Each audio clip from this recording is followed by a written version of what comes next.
From Matt Hughes' brutal rear naked choke at UFC 52 to UFC 66 when Tito Ortiz did that stunning knockout, these are Dana White's favorite fights revealed. We're going back in time to UFC 52 in 2005, where the epic clash between Matt Hughes and Frank Trigg went down. These two fighters had already met once before, and let's just say they weren't exactly on friendly terms, which made this showdown even more awesome. When the fight started, Trigg managed to land a low blow on Hughes, but the referee missed it. Seizing the opportunity, Trigg followed up with some devastating strikes, and even went for a submission. It looked like Matt was done for, but in an unbelievable turn of events, he reversed the whole situation and slammed Trigg to the other side of the octagon. The crowd went absolutely wild, and Matt then sent out a barrage of elbows on Trigg, punishing him like there was no tomorrow. It was the second time Matt forced Frank to tap out with a rear naked choke.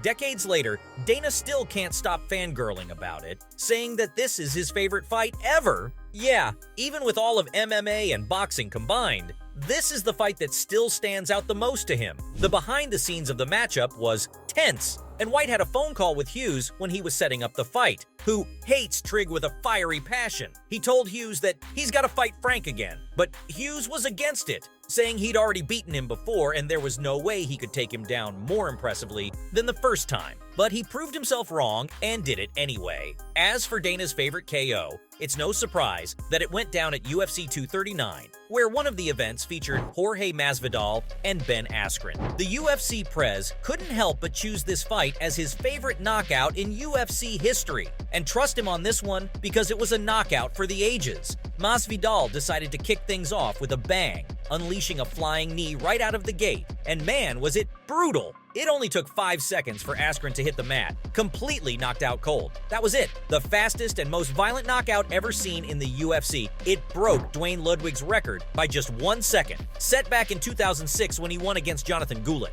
What made this knockout even more amazing was the way Masvidal executed it. He came out with his hands behind his back, charging at Ben from an odd angle. Ben, trying to dodge the attack, attempted to duck under the knee. Big mistake, because that knee landed square on his ear, sending him crashing on the mat. But Jorge wasn't finished and landed 2 more punches on the already unconscious Ben before the referee stepped in to wave it off. The crowd went wild, and Jorge couldn't resist taunting Askren as doctors rushed into the cage to attend to his fallen opponent. But aside from these brutal finishes, we all know that Dana loves his money, so it wouldn't be wrong to assume that some of his favorite fights are the ones that rake in the most revenue. Let me turn your attention to UFC 229, the event with one of the most iconic matchups, none other than Nurmagomedov versus McGregor. This bad boy set the record for the biggest pay-per-view event in UFC history, bringing in $180 million.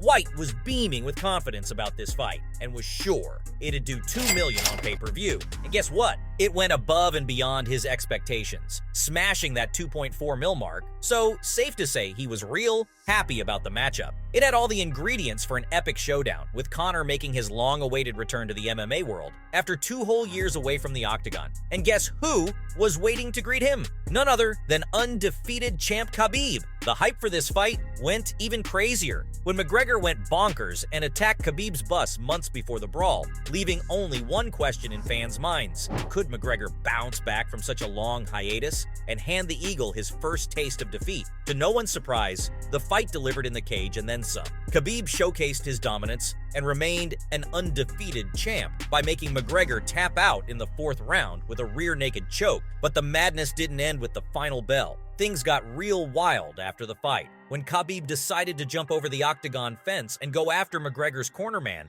Dillon Danis, and the whole thing turned into an all-out brawl. Conor McGregor and Nate Diaz at UFC 202 wasn't too bad either, because it racked up some insane numbers and made Dana a whole lot richer. It came in second for the highest PPV buys in UFC history and generated $90 million in revenue. That's some serious cash. But let's get into the nitty-gritty of the fight itself. In their first meeting at UFC 196, Diaz shocked the world by giving Conor his first UFC loss. The Irishman got rocked, and then Diaz capitalized on a risky takedown attempt, gaining top position and pummeling him with strikes. Eventually, he locked in a rear naked choke and Conor had no choice but to tap out. It was a huge upset. But here's the thing, Notorious didn't let that defeat get him down. Right after the fight, he admitted he was inefficient with his energy that night and promised to come back stronger and better than ever.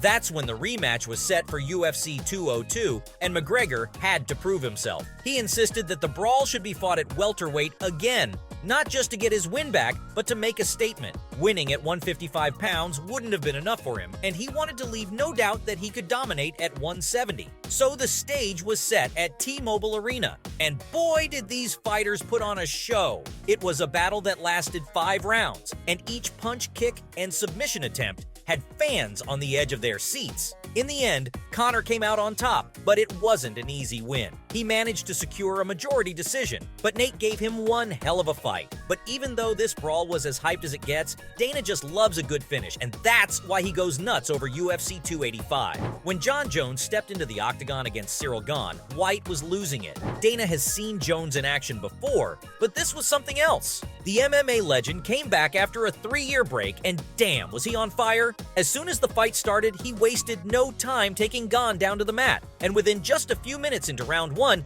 he made Gane tap out. Jones didn't miss a beat and silenced everyone who thought he'd be out of game because of his hiatus. White was at a loss for words trying to describe how incredible that moment was, and said this at the post-fight press conference: "Holy Dana firmly believes that after this fight, there's no more argument about who the GOAT is. He thinks Jones is the undisputed champ, not only in the light heavyweight division, but also in the heavyweight division now." Dana couldn't believe his eyes when Jones made history, but if there's only one fight moment at the top of his list, it's the knockout that went down between Chuck Liddell and Tito Ortiz. Let's rewind a bit and talk about the background. Dana actually started his MMA career by managing both Ortiz and Liddell, but things took a wild turn in 2001 when the Fertitta family bought the UFC and made Dana the big boss as the president and CEO. While his friendship with Liddell survived this change, it wasn't the same story with Ortiz.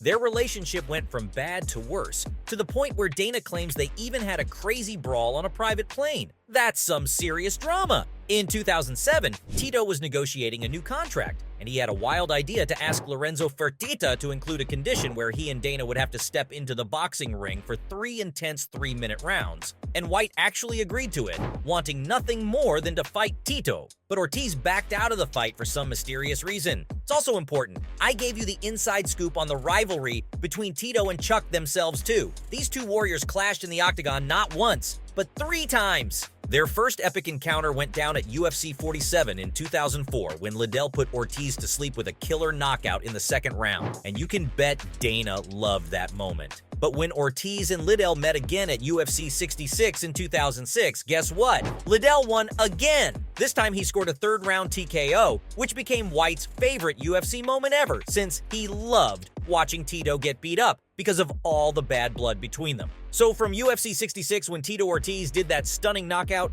to Matt Hughes' brutal rear naked choke at UFC 52, those were Dana White's favorite fights revealed.